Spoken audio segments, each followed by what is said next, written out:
कि जबरा चोर सन में गम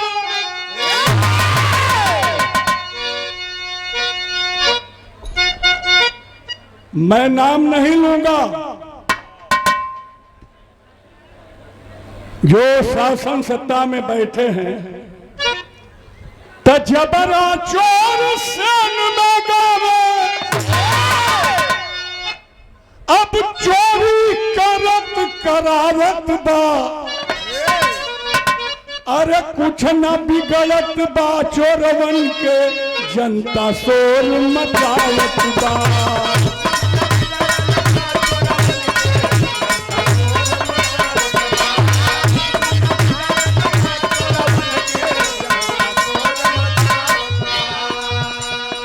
वाह वाह संहार लहो कि जबरा चोर सन में गावे अरे चोरी करत करावत बा। कुछ न बिगड़त अरे कुछ न बिगड़त बा चोरवन के जनता शोर मचावत बा।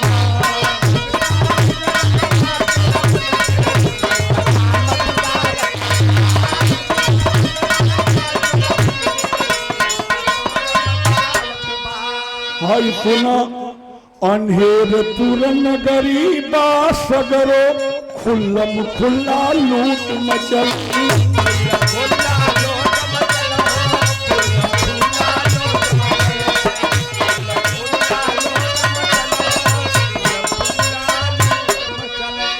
लूट मचल बा चोरी भइल बा। अच्छा ये चोरी है। कुछ कभी लोगे के डकैती बोल। डकैती में और चोरी में बड़ा अंतर होता है।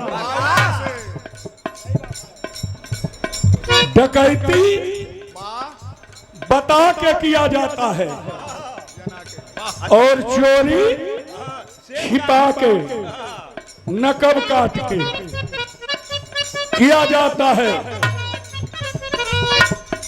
लूटे जितना लूटे वाला नीचे ऊपर छूट मचल।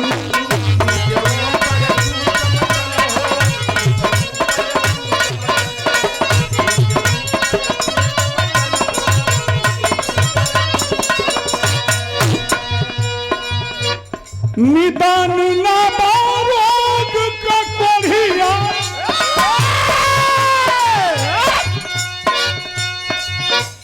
निदान ना बारोग का कोढ़िया अंगूरी देखा करावत बा।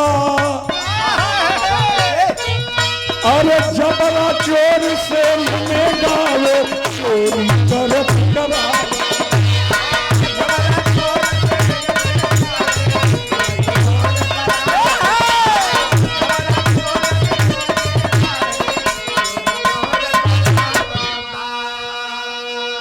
संग्रामपुर की धरती से नेता समाजवादी पार्टी आदरणीय श्याम नारायण यादव जी सम्मानित किए 500 रुपया पुरस्कार देकर के। एक बार ताली होनी चाहिए। दूसर की लाइन सुना हो।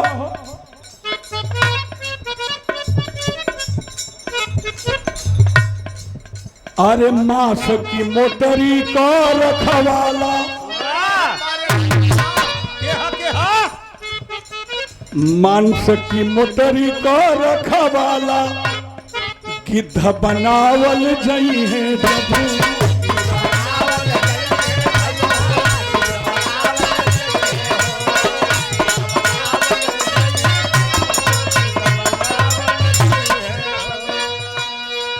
मांस की मोटरी का रखवाला गिद्ध बनावल जई है जब। अब कितना रक्षा को पई है ध्यान से सोचा तो सब।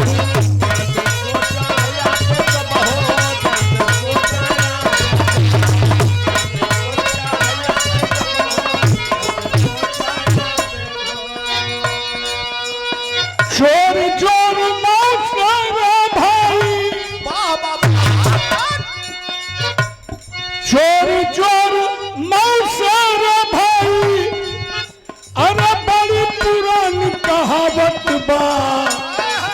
अरे जबरा चोर से बावे चोरी करत करावत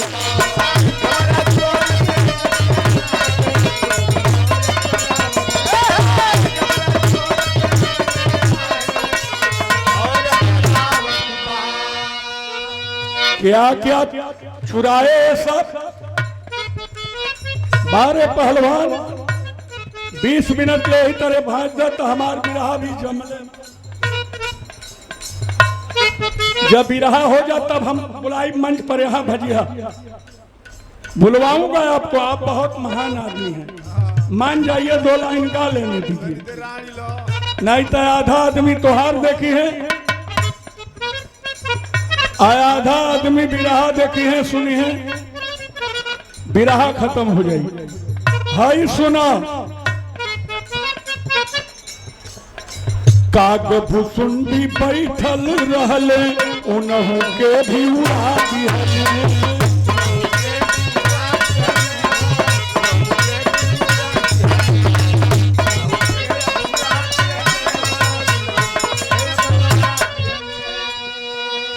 शादी का काग भुसुंडी जी रहला वैसन चोरी कैला कुल काग भुसुंडी बैठल रहले उनहु के भी उड़ा दिहले। आँख मुन भगवान राम चोरवन का जिया जुड़ा दिहले।